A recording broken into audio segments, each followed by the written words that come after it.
ময়দানে এত কঠিন জায়গা হবে কি মনে করছো?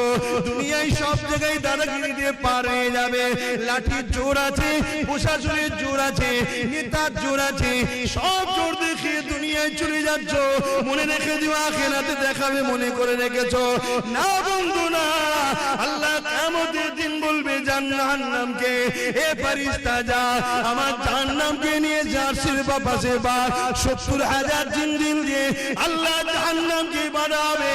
আল্লাহ পাকের এক একটা জিনজিলেতে ওই জিনজিলে 70,000 বাঁধা হবে, এক একটা জিনজিলে 70,000 করে ফেরেশতা ধরে রাখবে, জাহান্নামকে ধরে রাখতে পারবে না গো।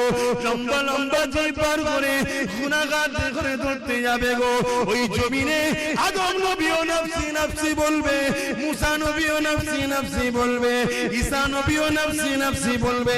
এ যুবকেরা, তাহলে তোমার আমার কি দশা হবে সেদিন?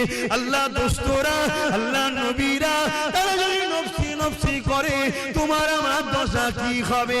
দাদাগিরি বেরিয়ে যাবে, মস্তানি বেরিয়ে যাবে, রক্তের গরম কেটে যাবে। ওই দিনে তোমার আমার কেউ দাঁড়াবে না গো।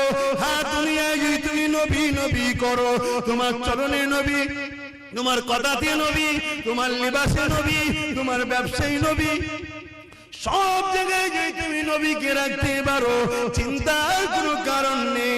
ওই কিয়ামতের দিনে নবী মুহাম্মদ তোমাকে জান্নাতে নিয়ে যাবে।